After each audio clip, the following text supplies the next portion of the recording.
mumanyi. Lidhalika kiba kikwasa ensonyi gwe Allah okukola kyakoze n'obaako kyoyogera. Mu angu mwokirabidde tobaako kyoyogera kyonna, kubanga Allah yatutonda nga tuli bakendeevu. Okimanyi nti Allah kimanyi emmere gy'onoolya ku yidi. Yidi ejja emmere gy'onoogigula ne ssente z'onoosasula ne gy'onoozijja, naye gwe oyinza okutubuulira ku ky'onoolya ku yidi ng'oggyeko okuteebereza nga kyekyo kyennyini kijja okuba nja kulya kilo z'omuceere 3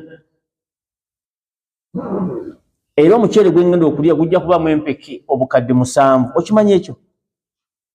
Lidhalika Allah tumulekera okutegeera kyaba akoze kyekyo yunasibuna kitujyamu. Dhalika tuli ku musomo gwaffe ogutegeera amaka amatuufu gasaanye kubeera gatya. Mulundi ogwayita twali tunnyonnyola ebivunaanyizibwa by'omukyala ladda zawjiha eri bbaawe. Hadhihi alhuquuq, ebivunaanyizibwa bino oyinza obiyita masuuliyat, huquuq au masuuliyat. Wanadhalna ila 16 twatunuulira amajana okusinziira ku buvunaanyizibwa. Mbaka yagamba sallallahu alayhi wasallama kullukum raa'in wa kullu raa'in mas'ulun an ra'iyati. Abuuzibwa ku ekyo kye yalinaku obuvunaanyizibwa. Wa zawjatun mas'ulatun fi bayti zawjiha, tagenda kuva mu bbaliiro nkujja nga Allah amubuuzizza ebyatambulanga mu maka ga bbaawe.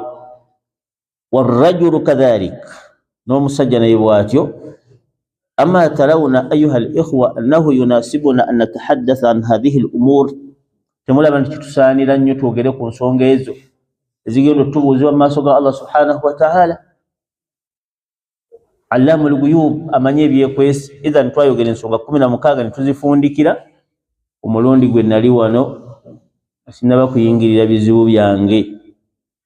Lwaliro nkomyewo ayuha al-ikhwa, tutandika basajja naawe omanyi bw'oyimiridde ladda rabbika eri Allah wo, era biki ebikubanjibwa inda zawjatik eri mukyalawo. Awalan, ensonga esooka bo tujja kusoma ensonga 15 ezaabwe, wahidan ba'da wahid, tunnyonnyola kinnakimu. So Allah subhanahu wa ta'ala atuwa emitima emirungi gitegeera tegikyuse. Innahu waliyu dhalika wa mawla. Nsonga esookera ddala, omusajja mubanjibwa ladda zawjatihi eri mukyala we, wa huwa mas'ulu anha. Ensonga zino zigenda kumubuuzibwako yawma al-qiyama. Wa kulla sababin, buli nsonga ma'a dalil, tugenda kugiwa ku bujulizi bwayo biidhnihi subhanahu wa ta'ala. Asta'inu billahi wala a'jiz, nesigamidde Allah nema okulemererwa.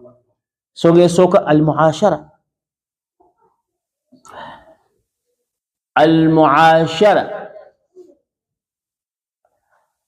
Al-mu'ashara husnul ashra,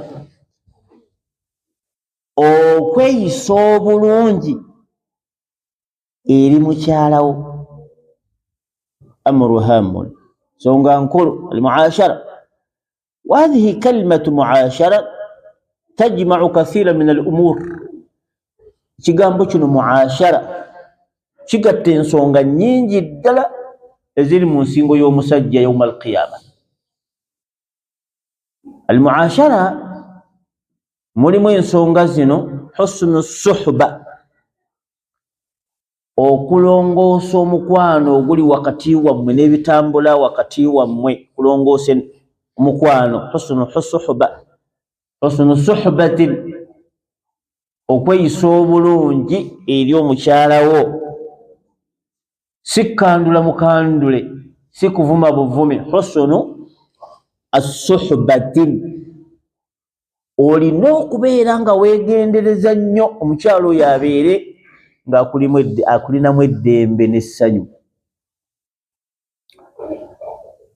Ku kigambo ekyo wansi waliyo ebigambo bino: kafful adha, okuggirawo ddala ebinyiiza omukyalo oli. Kafful adha,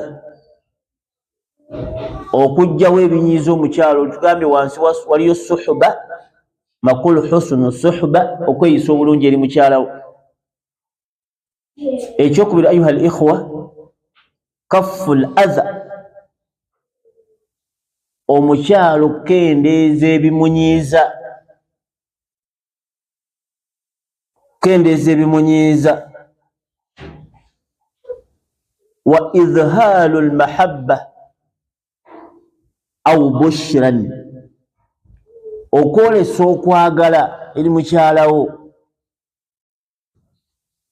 Olw'ensonga omukyalo ono kitundu ku bulamu obwo. Qala jalla wa ala, kadhalika qala an-nabiyyu sallallahu alayhi wa sallam, mbaka yagamba nti khairukum, omuntu gw'olabanga nti mulungi mu basajja, khairukum li ahli, bw'omulabanga omusajja oyo nga mulungi eri abantu be. Bwe yali amaliriza hadisi yagamba nti wa ana khairu li ahli, nange ndi musajja mulungi nnyo eri bakyala bange, eri mukyala wange. Abange tunuulira omukyalo omuyisa otya ayuha nnaasi? Obutabagano, obukyankano bubaawo, naye bweyisa otya naye? Idhan al muashara, okweyisa obulungi eri omukyala, waliyo ekiyitibwa suhba, husnu suhba, omukyalo oyo okumulaga omukwano. Wa kafful adha, okendeeza ku bimunyiiza awayitirivu, wagazi wayitirivu. Ekyokusatu idhaalu al bushra, okulaga essanyu eri mukyalawo. Walidhalika taqulu ummuna Aisha radiyallahu anha, nyaffe atugamba ta'ajjabat ani rasulillahi sallallahu alayhi wa sallam, yawunya eri omubaka, wata'allamat minhu, namuyigako ebintu bino wammanga. Kana an-nabiyyu sallallahu alayhi wa sallam dhahuka, yali musajja nga dhahuka, asanyusa nnyo. Idhaalu bushra kitugambye kana rajulu dhahuka, ng'akola ng'ali amusive sallallahu alayhi wa sallam mu makage, beera creative and amusive. Kola ebintu ebitali bya bulijjo ng'ate oli musanyusa, beera musanyufu eri omukyalawo. Aisha bw'atugamba sallallahu alayhi wa sallam, n'agamba ensonga ey'okubiri mu makage bwe yali nga nabbi sallallahu alayhi wa sallam la yaakulu illa ma kad wajada, kyasanga awaka kyalya, kyeyaleseewo natakisiŋŋaana, kyasanze kyalya. Embeera ezo ozirina. Wagenze n'opoota kayumba, n'ofunayo kasente k'ofunye, oludde okulya ku kyenda, n'ogenda okigula ekyenda eky'omugo n'essebusa n'ebisigadde n'obireeta. Ne babisalaasala ng'otudde ku katebe, nywa kacayi n'obiraba muwendo guli, n'ogubala mu ngeri ey'amagezi, nga takulaba n'obibala, bwe n'osirika. N'otuula bwe babisenera, n'oba mugezi nnyo n'otonyega, n'obala bye bakuwadde naye byalidde, n'omwana byafunye n'ebisigaddemu. Gwe n'ogenda mu buli neweebaka, nkya ne baleeta emmere. Bagenda okuleeta emmere nga kuliko ebijanja, ate nga yanoze binoge mu lusuku. N'ombuuza nti mbwaggwe jangu, tokojje wano mbwaggwe, kino ki kyoleese kino? Tati nvaaki zino, ebyenda biruwa? Ebyenda biruwa? Nkubuuza owulira oba towulira? Kibyenda nabadde njiri wano, kakati akaana ne kabiwa nga kabiwa byange. Mukyala n'avaawo bubi nnyo, tteke beera olisambye, okutu okukubye takyawulira, biri n'awulira omuliro gwaka mu kutu. lwabiki lwabyenda tabiraba oba omuwendo ne gutawera. Wakana nabiyyu sallallahu ate ng'oli musalafu mulungi nnyo ddala, oli musalafu ddala awali eŋŋumi bakunyona mulwanirira ddiini kika ki ya Yohanasi. Kazi omukubye beero lisambye taaloope byenda kagama n'awangala. Wakana nabiyyu la yaakulu illa ma kad wajad olese bijanjalo falhamdulillah teyafangayo. Aisha bwatugamba nawe bw'oli newunya obusalafu bwa Uganda ndi musalafu bakiki naye nga bw'omukyekingako embeera ze wallahi muzibu nnyo sheekh okuyomba obuyombi. Musalafu ng'ayimiridde mu swala naye agiveemu lojja omutegeera.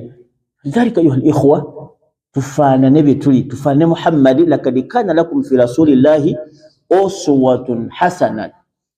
Ye yali alabirwako byonna naye n'ayongera nagati liman kana yarju llaha wal yawmal akhir wa dhakara allaha kathira. Idhan tufaanane nabbi mu maka gaffe. La yaakulu illa ma kad wajad, kyasanze kyekyo. Tabuuza mutwe guliriddawa nga tegujjidde mu liiso. Lisaani yali n'omukyala yennyonnyolako nti ate liiso nabadde ndyoza ati nerinjiika kati kiki ayuha nnaasi weefudde ki? Lidhalik tusoma ensonga zino tusobole okulongosa tutuuke mu maaso ga Allah nga tulina obwogerero.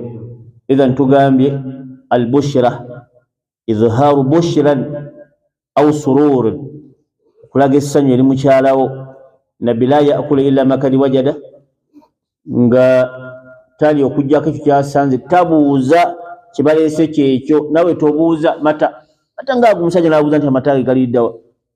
Aye naakubuuza amata nga mu ngeri nnungi naye akuyise ndongo gwe sokojje ndongo gwe jangu kyali najja ng'akimanyi nti kampise ndongo balina ojjusu n'agenda kunkuba. Khayyaru ma'i ma hadhihi al-akhlaq fisati ayuha nnas lakad kana lakum fi rasulillahi uswatun. Hal talaba an-nabiyyu sallallahu alayhi wasallam mura'atan ahadan, yali akubye omukyala n'omu wadde ayashiru ilaiha latama, wadde omugezaamu oluyi kalla kama taqulu aishatu radiyallahu, wadde omukozi awaka wala shay, wadde ekintu kyonna takikubangako oluyi. N'oli akuba ensiri oluyi nawe nyini weekanga nti aluleeta gy'oli bensiri oluyi n'owulya nga luwuuma n'okuwuuma. Lam yakun hakadha an-nabiy sallallahu alayhi wa sallam. Tufaanane nabbi tumusome tumutegeere hatta yarda anna rabbuna subhanahu wa ta'ala. Naye bitegeerekeka muntegeera ensonga mu nsonga ebanjibwa omusajja kuyisa bulungi mukyala we.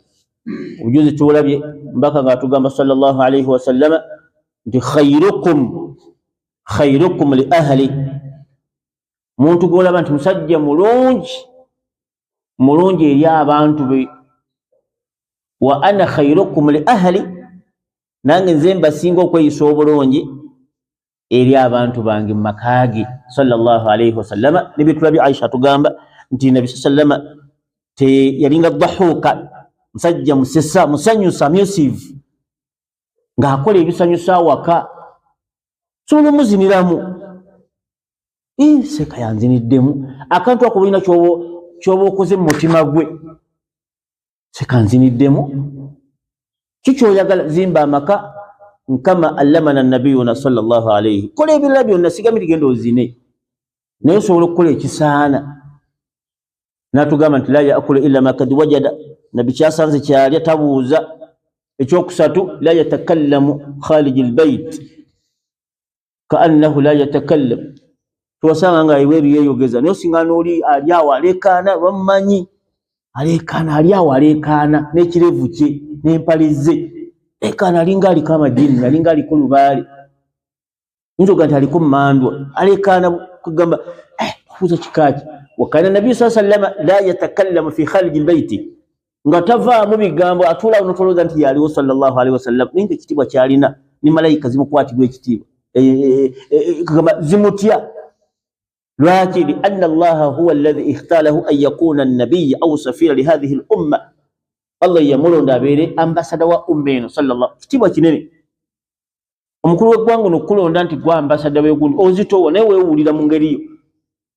Naye fama baalu ambasada safirun alladhi ikhtalahu rabbuna subhanahu wa ta'ala gwe yalonda abeere nga ambasada we. Walidhalik ezo z'empisa emu kubibanjibwa omusajja okweyisa mu maka ge. Ensonga ey'okubiri, annafaqatu nakyo kigambo wasi'atun, kigazi, kirimu ebintu bingi. Nafaqa kwe kuba okulabirira amaka go. Hadhihi ma tusabba nafaqatun, abantu bo balabirira. Olabirira otya? Balya batya? Banywa batya? Basoma batya? Annafaqatu kirimu emirundi ebiri. Nafaqatu lil awladin wa nafaqatu lil mra'atin au azwaj. Okulabirira abaana bo, abaana basoma, mulimu okubawa kuwaayo sente z'okusoma, nafaqa. Omukyala ayina okulya, kumuyisa obulungi. Allah yennyini n'akyogerako waggulu wali yagamba nti wa'ashiruhunna bilma'ruf, abakyala mubayise bulungi.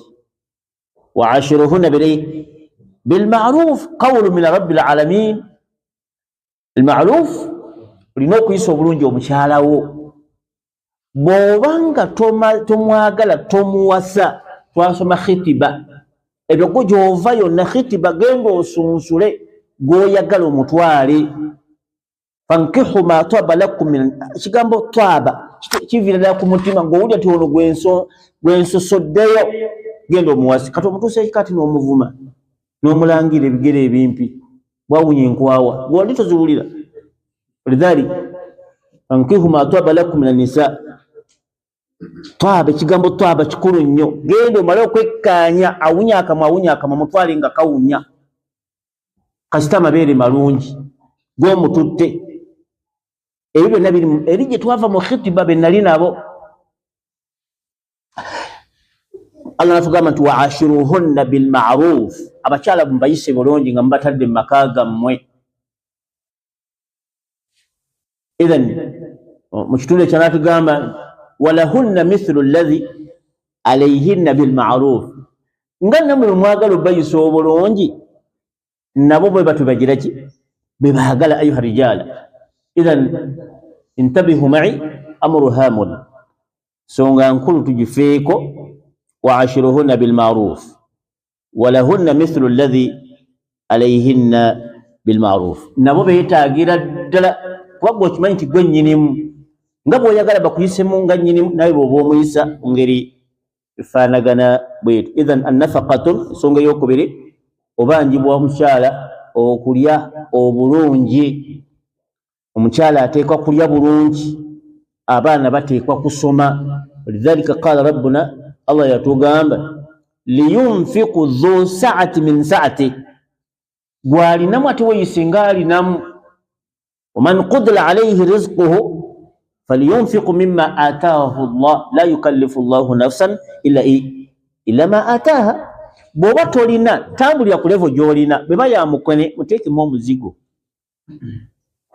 oba muliwo abijanjalo bisiikeko eyo levoyo. Ow'ennyama leeta ennyama. Allah yatupangira bulungi Qur'ani yaffe ey'ekitiibwa esomesa, naye butagimanya na ntambula yaayo na butagifaako. Wa adamu tadabburuhu, obutagisaako birowoozo. Wa tafakkuru anhu wa ta'ammulu, n'obutagirowoozaako n'obutagitambulirako mu mbeera y'okugigoberera. Singa tugoberera Qur'ani teri buzibu bwonna yohannaasi.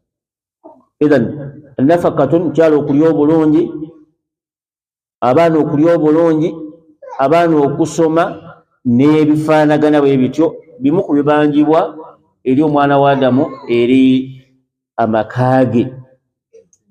lidhalik nafaqa nsonga nkulu. Waliwo omukyala ayitibwa Hindu ono yali omu ku mukyala w'abakyala ba sahaba abuyitibwa Abu Sufyan. Hindu ya'ti ila nabi sallallahu alayhi wa sallam shakiya, yajja eri nabbi nga akomplaininga eri bbaawe Sufyan. فقالت امرأة يا رسول الله إن أبا سفيان رجل شحيح. رجل شحيح، معنى شحيح يعني إيه؟ الشحيح يمونتو أتفاكو كاكي بمت الشحيح، رجل شحيح. ولو البخل والشح بيتو بياهو كان رجل شحيح يمونتو أتفاكو كاكي naye bw'akulaba n'akako agira okukufiirako, yusama rajulu shahih. Amma rajulu bakhiru yatavaako kake, naye bw'akulaba n'akako takunyega. Oba muntegeera Yohannas? Muntegeera oba bakimesi wala tugende? Obutantegeera tuwali makulu, bakimesi wala tugende nayo yeeyita. Falidhalika rajulu shahihun, ate muyiga n'oluwalabu. Sinza abasomesa oluwalabu naye muyiga oluwalabu mu ngeri zammwe abaagala okusoma batayagala mulekeeyo kusibwasibwe mu nsasula. Lidhalika rajulu shahihun ye musajja nga mukodo, naturally mukodo, naye bw'akulaba n'akako agira okukufiirako, era bw'atakafuna oyinza okuwulira ebigambo byafubutula. Yusama rajulu shahih. Amma rajulu bakhiru ye tavaako kake, naye tanyega ng'akulabye n'akaki n'akako, ye bakhirun naye takulinaako buzibu. Kati omukyala ono Hindu bwe yajja ng'aloopa bbaawe yagamba nti ya Rasulallah, rajulu shahihun, sajja talina kyatuwa, la yu'tini wa waladi, nze n'abaana bange tatufaako, talina byatugulira waka, illa ma akhadhtu, kujjako byenzijjayo, wala ya'lam, kasente ke kenzibayo ku sente ze nga tamanyi, nenkajja nemmanya nti yatadde wali 15,000 nenzijjako 3,000. Ekyo yengeri gye tuwangala ya Rasulallah. Naye rajulun shahihun la yu'tini wa waladin, nze n'abaana bange tatufaako, illa ma akhadhtu, kujjako kyemba nange nensoba nenkijjayo nga tategedde, wala ya'lam.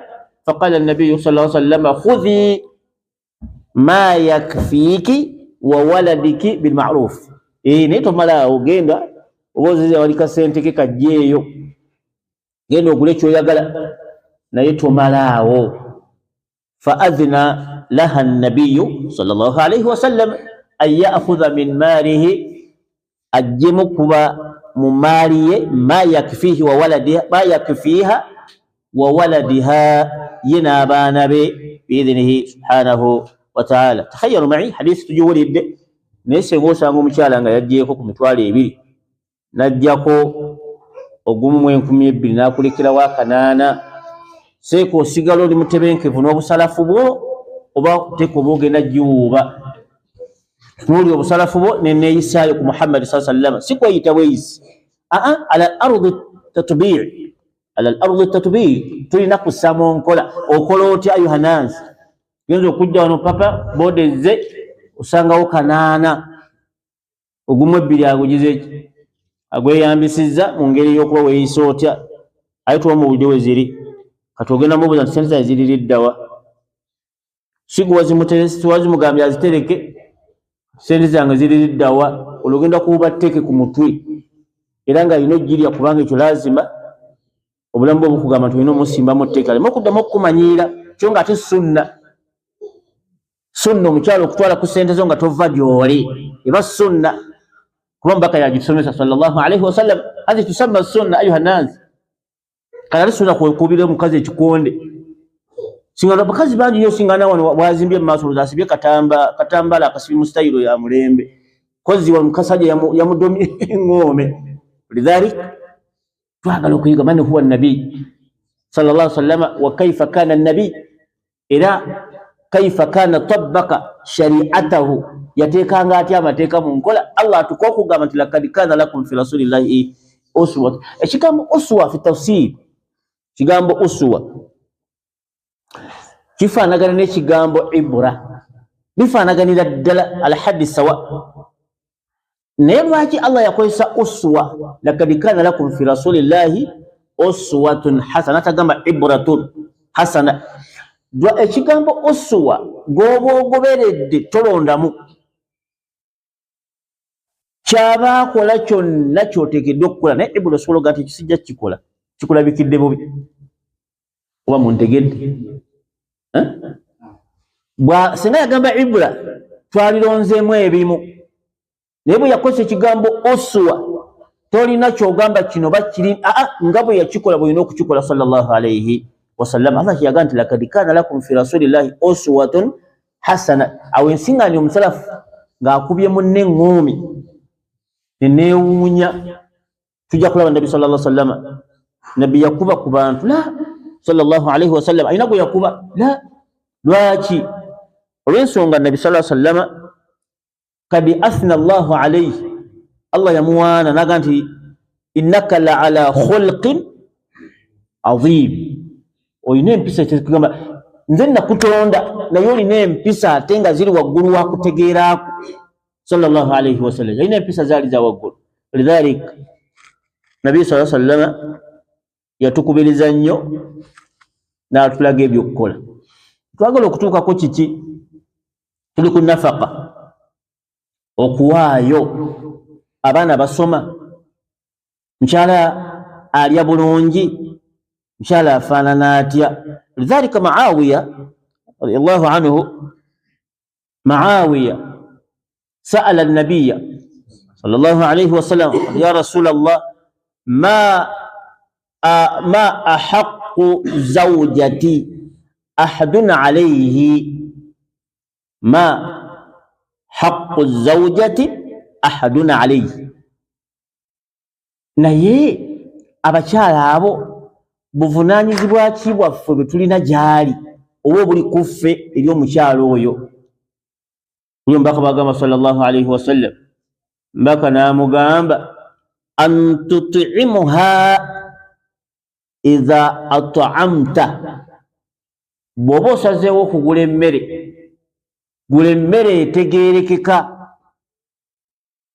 takhayaru mai waliwo oli agenda n'alinda kasooli sizoni wa kasooli ng'anaatera okuggwayo batunda mungi lukumi nga ne bwogaayo banga agayo ekyangu temuli kawuma najja muyiwaawo awaka oba onoolya muli oba temwagala mulekeeyo kasooli wuuyo n'amuyiwaawo wa lukumi naye temuli kawuma naaka naye nabbi agamba nti an tut'imuha idha ta'amta bw'oba osazeewo okuleeta emmere leeta emmere eriikako bw'oba osazeewo okumuliisa tomwejjaako bwejja yiwaawo oli aleeta muwogo akaawa kubanga bagaba mungi n'amuleeta nga n'amazzi gali gabanga ge bayinzimu omululuuza n'amuyiwaawo mungi oba munaalya mulye ate najja kusaba nva kuba emmere agireese enva lujja kuba luyi nakumulangira bukopi aleese muwogo akaawa mukyala atya okusaba agamba kaana kange mwana mpa akatamu amekeseeko yonona n'aliika ate n'abakolera kitamwe gwaleese naye nabbi yagamba sallallahu alaihi wasallama an tut'imuha abuuza neeyise ntya ani abuuza ayuhannaasi Muawiya abuuza nabbi sallallahu alaihi wasallam hadithi entuufu n'amugamba an tut'imuha idha ta'amta bw'oba oleese emmere leeta emmere eriikako tegereka ayuhannaasi tut'imuha idha ta'amta bw'oba oleese emmere leeta emmere eriikako tegereka ayuhannaasi n'amugamba nti an taksuha ate bw'ogula engoye genda ogule engoye idha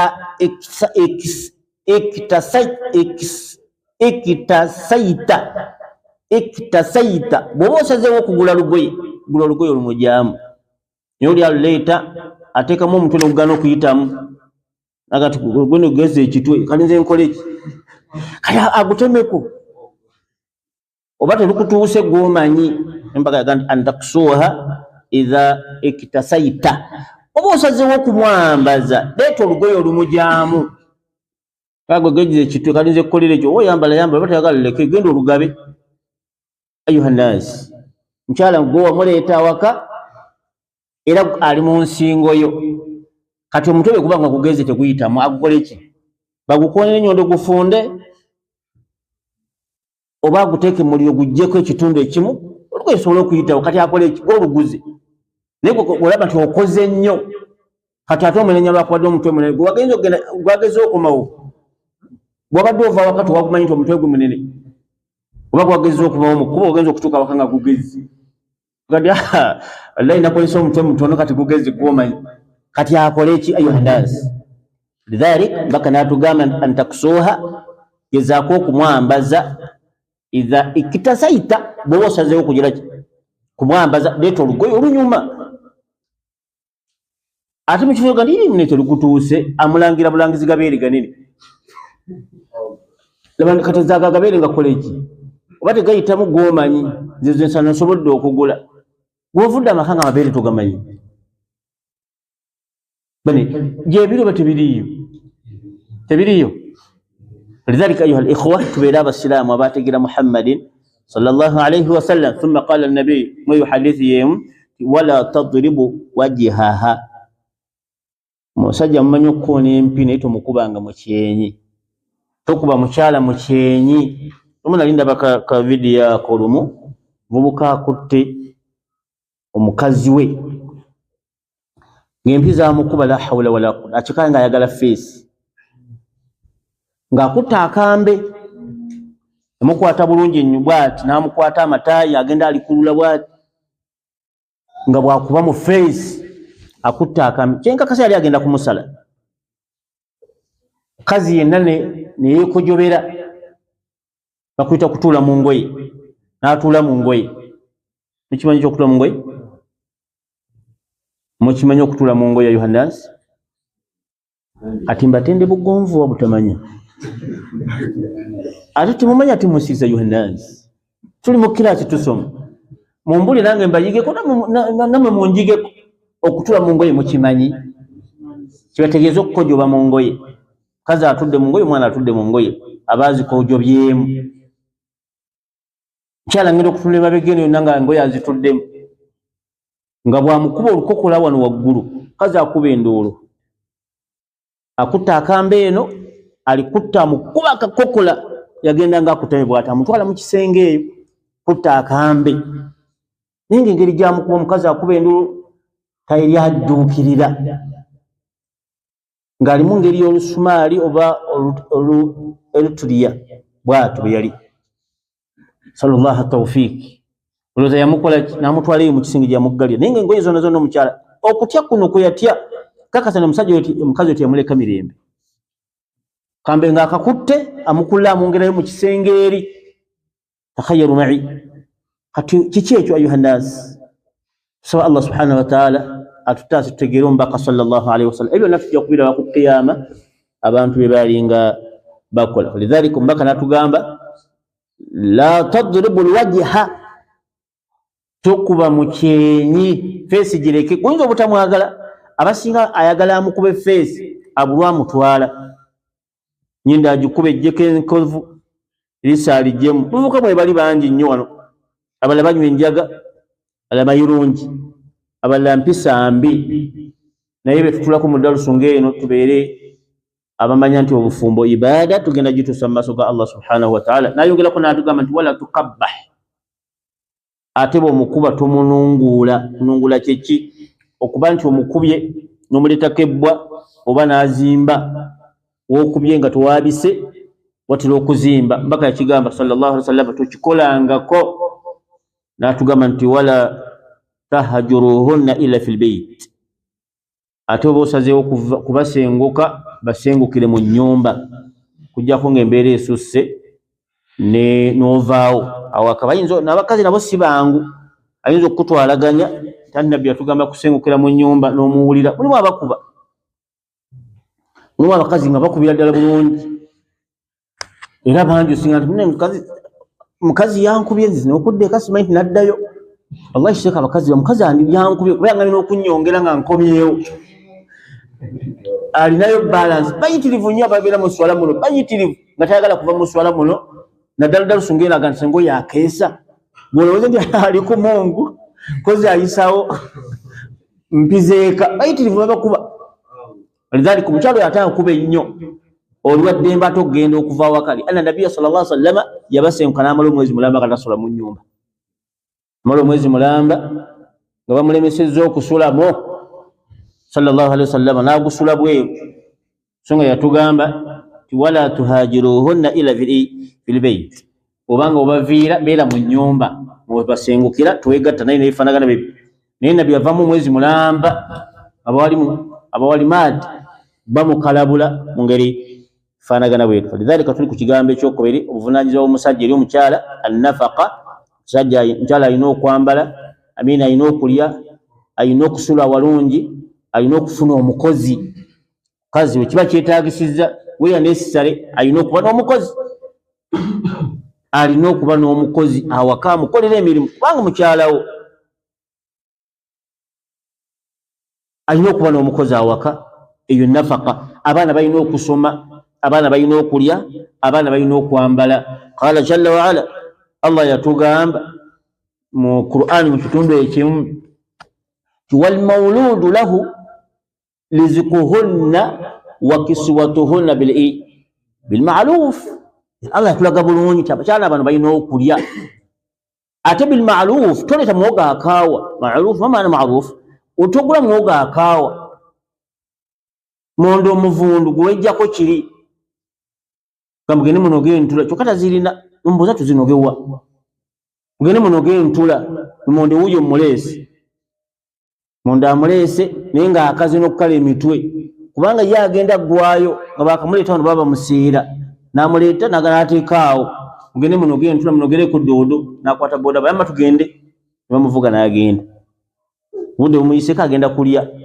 mwe n'abagamba mugende munoge ntula ala yadhunnu ulaika annahum mab'uthun liyawmin adhim yawma yaqumu an-nasu lirabbil alamin abanga abantu abo tebayogerera ebintu ebyo bo balowooza tibajja kulya buli nakweyisa towasa nga toweesobola wallahi togenda kuwasa nga toweesobola abamanyi ne batuuka n'okugamba okumanya obuzibu bunene nnyo ky'omuntu bw'abeera awaka n'atya embeera eno n'asimattuka n'ayenda huwa afdalu mimman ata imra'ata fi baytihi wa lam yuaddi huquqaha ilayha n'oleeta omukyala nga tojja muwa bivunaanyizibwa bitujja tutematema n'otya embeera eyo n'oseererera eyo ng'omutonde n'okikola gwaba asinga okusinga n'aleesa omukyala kuba togenda kuva mu bbaliyo yawma alqiyama ogenda kuyitawa naye bakutenda nti wawuza nnyo omukyala ogenda kwebuuza ye nawasa waaki obuzibu buvaawa tetumanyi tutumira butumizi bwewulira nga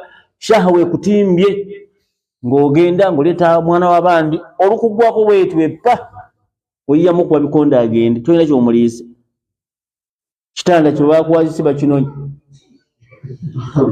kati obuuza nkole ntya tandika okwesooza wali muganda wange awo jajja nambuli ayagala nnyo nkuwasa nnyo n'afuna omukyala asanyuka nnyo ali kyengera kati wallahi nze namukoyise ndayira Allah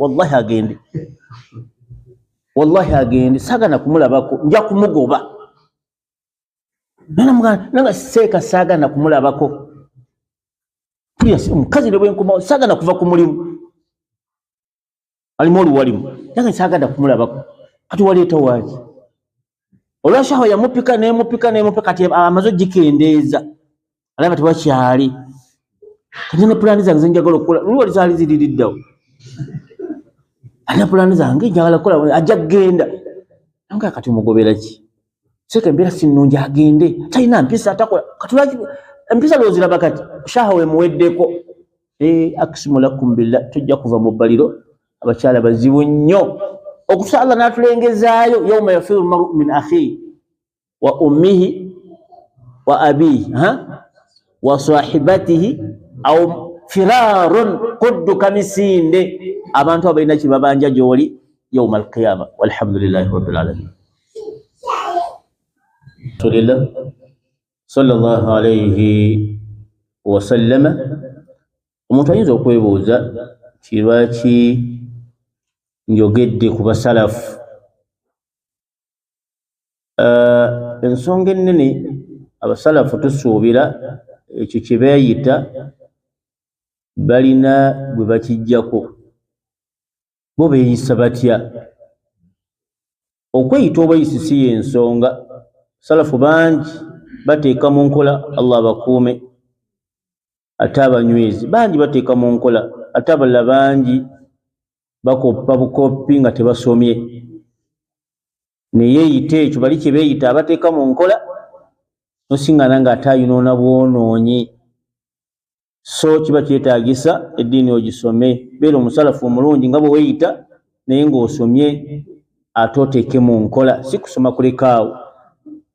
Bavumisa nnyo abali ku nkola entuufu nga batunuulidde, baaba aboogera batunuulira ndabika, tebatunuulira fruits ziva mu oyo muntu, batunuulira ndabika ne balamulira ne bageneralizinga. Ithan abantu abafaanagana bwe batyo bafeeyo nnyo okuba nti bateeka mu nkola ekyo kye baba bayize. Ensonga zino zaali badde nkulu nnyo, buli musajja oziwulira nga bwe zaabadde enkulu okuwulira ez'omukyala. Faayo obuvunaanyizibwa bwo. Mukyala alina obuvunaanyizibwa obubwe, naawe obulina. Maka ogasobola oba togasobola owasiza Yohannazi, ogenda kubuuzibwa n'osobola okuva mu bbaliro.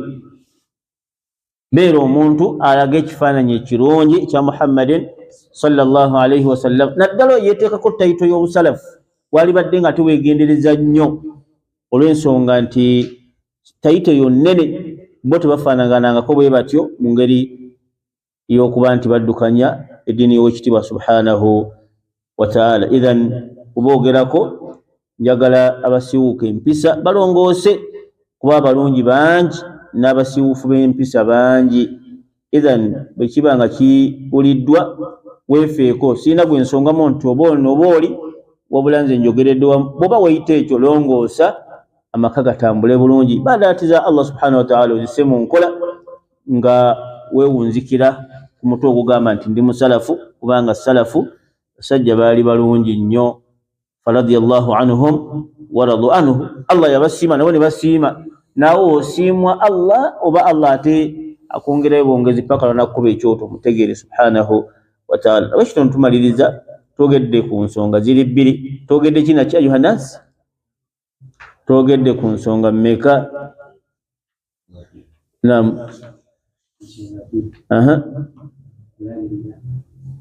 Naam. Al-muashara, nkolagana awaka n'ebyennyonnyodde, enkolagana ennungi. Wa ashiruhunna bil ma'ruf, Allah bw'atugamba walahunna mithlu alladhi alayhinna bil ma'ruf. Enkolagana awaka ngitemyetemye tugirabye bulungi. Twogera ensonga ey'okubiri ebadde kuki? Annafaqa, obuvunaanyizibwa awaka. Oli otya eri abaana bo, wakadhalika n'eri mukyalawo. Mukyala wo asekako naawe, mukyala wo ayina enseko,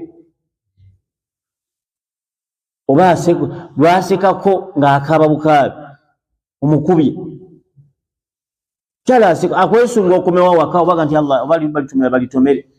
Baabo boosinga nonga omusajja yafudde, mukyala ng'atadde lipstick ku mimwa. Nomutayi bagenda kuzika bbaawe, lipstick ekisiga abikoze, akuwonye. Genda ku mutako owuli ewafaanagana. Naye omukazi ayinza atya okuteeka lipstick kumwe nga bba yafudde? Kijja mu bulamu bw'omuntu. Bbaawe yafudde ng'omumyusa mimwa, ogimyusizaani kati?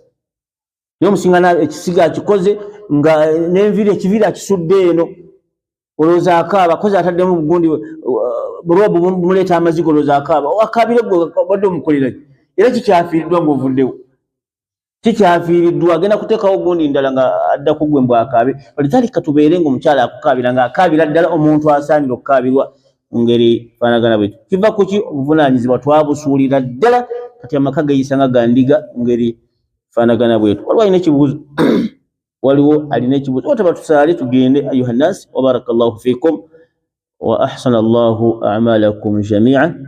Tugenda kusoma ensonga 15, twakusomako 2. Twogedde enneeyisa y'awaka n'obuvunanyizibwa bwa waka eri omusajja ebyabakyala twabimala dda walhamdulillahi rabbil alamin. Naam. Alaykum salaam wa rahmatullahi wa barakatuh. N'abanyi bimanyi. يقول السائل إذا جاء الإمام إذا جاء المعلم ووجد أن الإمام قد انتهى من الصلاة المغرب ماذا يجب على الإمام؟ لأن المعلم قد جاء متأخر والإمام قد انتهى من المغرب ماذا يجب على الإمام؟ أن تبدأ بصلاة المغرب أو بتعليمها؟ Mbiwulire naye sibitegedde nyinza okuŋŋondezaamu mbiwulire naye sibitegedde seka ŋŋondezaamu barakallahu fik.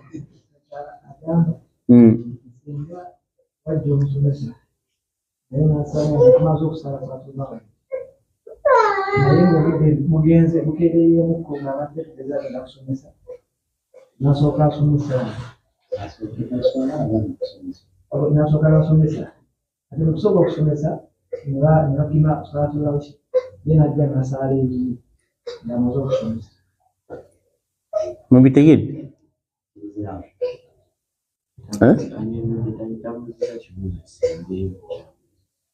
Naam, munyambeko.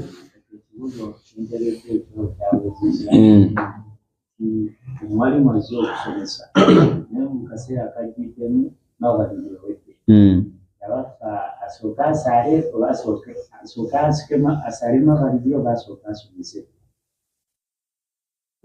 byebyo muntegeerere byebyo. Lidhalik bwe kiba bwe kityo nga bwe mukitegedde huwa mukhayyaru ali mukhayyaru mu nsonga bbiri yeesalirawo okuba nti asooka okusaala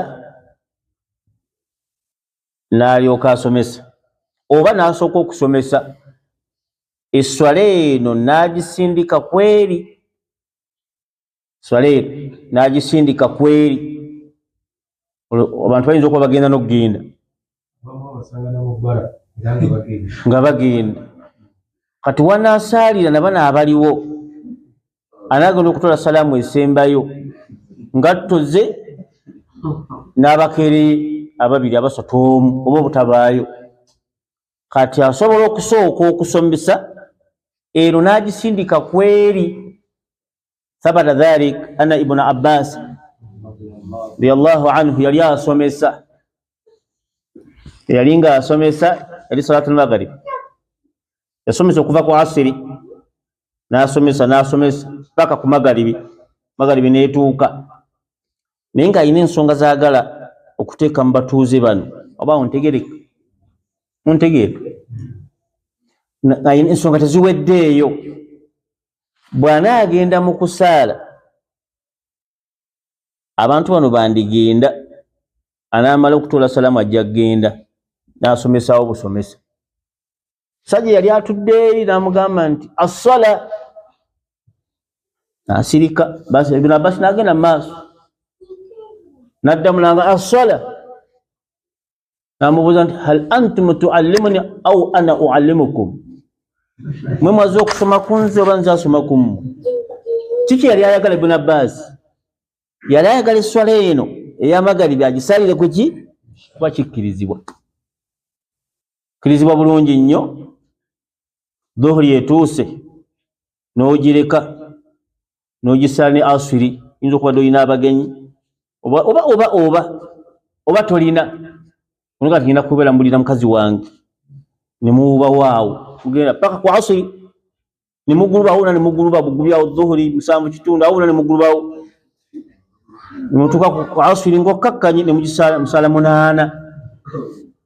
8 ogwaki ennya eza dhuhuri wakadhalika n'ennya eza asiri fala mani dhalik tewali mutawaana. Kati noono naye kikkirizibwa mu mbeera efaanagana bwetyo n'asooka okusomesa oluvannyuma n'agira ki n'asaala naye nga najja gisaalira kweri eddako oba sitegerekese simanyi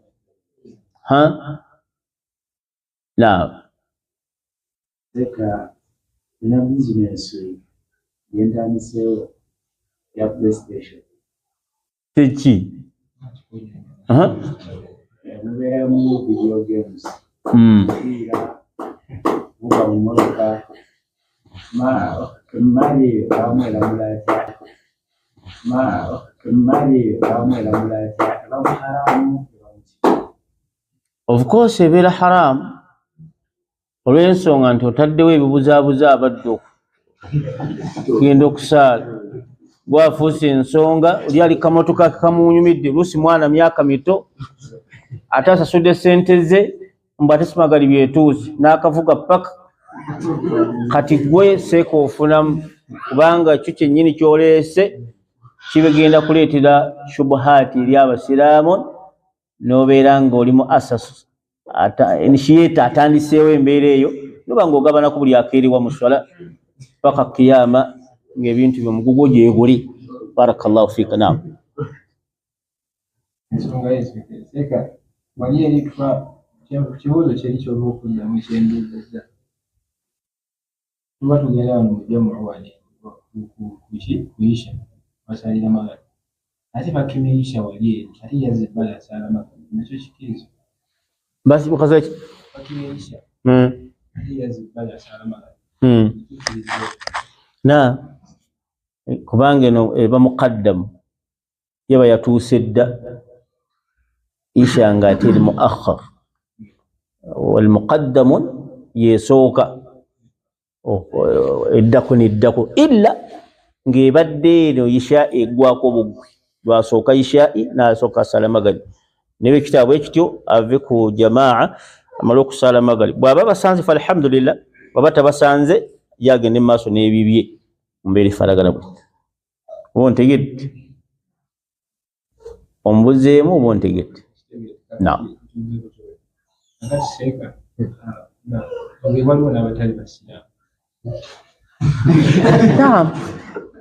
Waliwo ng'abatali basiraamu gwe kikufaako ennyo okulaba nti ddiini yo abali ku ddiini yo obatambuliza ku layini ntuufu gwe nga ggwe kubanga abaana abatali basiraamu abasiraamu bajja kujja naye kibakola ekyo kinaabajjawo ne bagenda bakusaala wali abatali basiraamu we bali naye kati gwe tutumye ku sayidi yo wali oba oyitawo ne wano oyitawo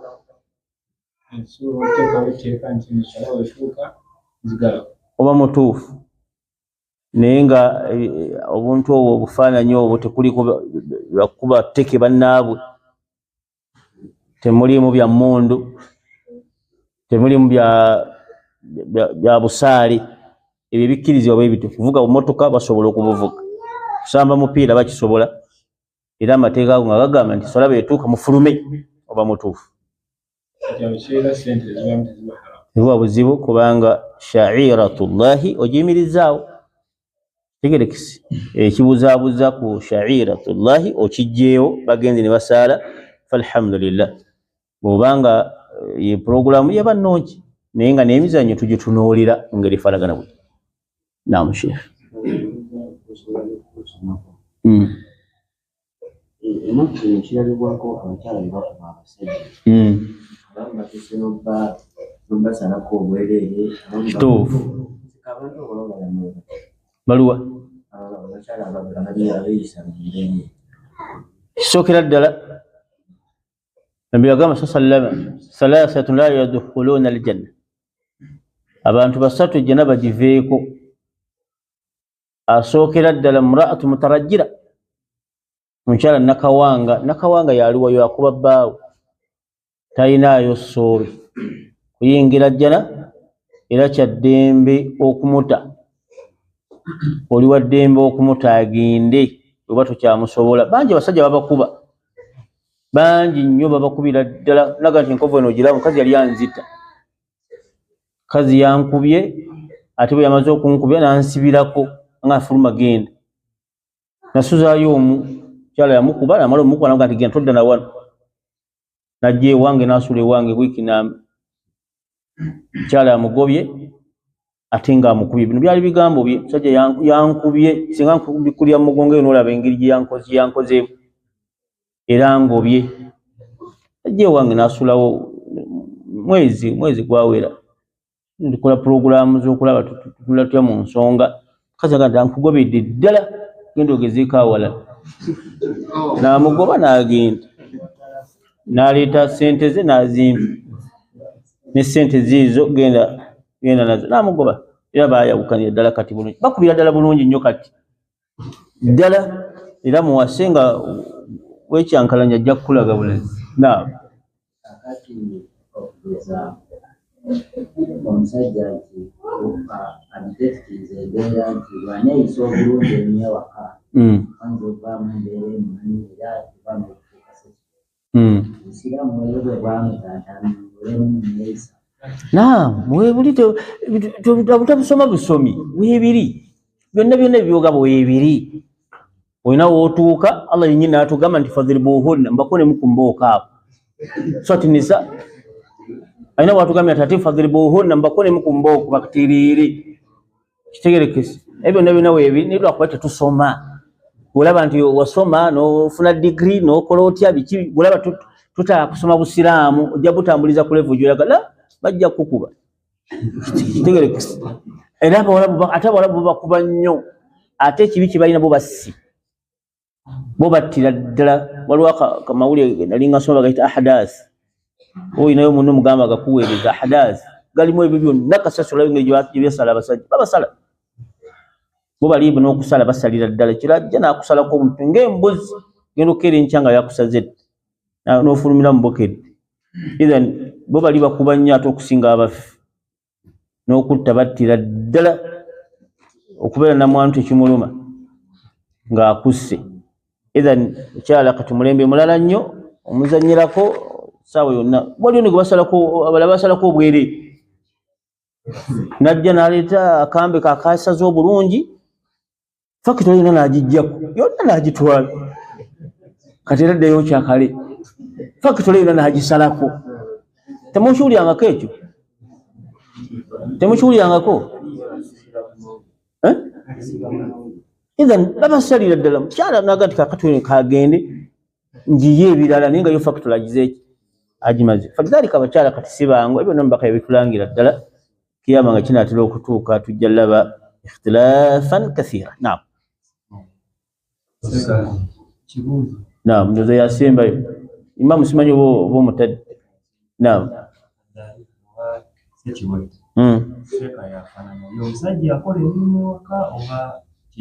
adayuth ne mu hadisi egyo tugambye abasatu nayo mwali asooka aqul walidai ayisa obubi bakadde bijja n'agiveeko ne muraatu mutarajjira mukyala nakawanga yoyo akoona abasajja embooko n'ebirala ne adayuth rajulu dayuth musajja atafaayo yadayuth yaliwa yalaba nti omukyala ono ali waka yeeyisa nga bw'alaba saawa zayagala zakomawo zayagala zafuluma sajja tanyega namuvaako mama nakandi yali anzijemu eriiso kitegerese gyayagala gyagenda byayagala byayogera tofuddeeyo ayendera mu maka ge abaana abazaalira mu maka afuluma saawa yona ayambala nga bwagiraki nze munaye namuvaako mama nakandi yali ankubye eriiso kasooka tanzijemu eriiso kati nga yohojje dalili eringa ya Bukhari kati yusamma dayuth ayitibwa dayuth nabbi yamugaana okusembera mu bagenda mu jjana singa ofaanana bw'ati kitegereke tishugaana kukola mirimu waka empale ze azirese mu kiyigo zoozi azirese mu baafu azinnyise obadde ogenda okunaaba oziraba teekamu omutandiko zooja ziteekiwa zoozi bulungi oba genda ozigolole tiwali kikugaana zikwate zooze bezikala genda ozigolole hadhihi muashara yinkolagana ennungi nga nti halo leero jangu ogenda onaabe mazzi nagataddeyo olina okunaaba oyigwaite omusalafu ngendo naabe jangu tunaabe mpola otwale munaaze bulungi leeta tawulo omutwayinge bulungi musibe tawulo agende yeesiga ebizigo bw'oba omanye enviiri omanye zikole ate kati onoozikolaani kitegerekese nga jangu kusaleko enviiri genda musaleko enviiri kitegerekese ebyo byonna tekitegeeza nti okkakkana kati ze byenkoleka waliwo abindabako waliwo abindabako pose ng'oliko majini lubaali naye ani abindabako kati olwo ovaako ki eri ewaka masha Allah naye no njogera byenjogera teri amanyina kyendi kyokka nga amaka gateredde bulungi mukazi akaaba nti tukaabira ki oba tunaba kudda ndowooza bakusse akwesunga tunaba kudda kazi essaawa zino kati oliddawa naye buli walwayo kati hamungusenga baliko kullu dhalika ayuha al-ikhwa butamanya kati olina kyoza kundabako nebyenkwa tobimanyi bwembanga nze nafumbye oyinza okukimanya seeka bwembanga bankubye oyinza okukimanya kati tetufaayo eddiini tulowooza nti eri wano yakubirevu la tatbiq kussa mu nkola enforcement iteeke mu nkola eddiini ekitambula mu nkola ebyonna nabbi yabikola nga sala sallam eringa anaaza mukyala we nabbi ng'anaazo ng'era amugamba nti olwali gw'onaaza tugende tugende tunaabe ne banaaba sallallahu alaihi ovaako ki ebyo byonna muashara eri okukolagana obulungi omuyisa obulungi ayinza okukyawa oyo ye bayinza omukwendako oyo ku byomukolera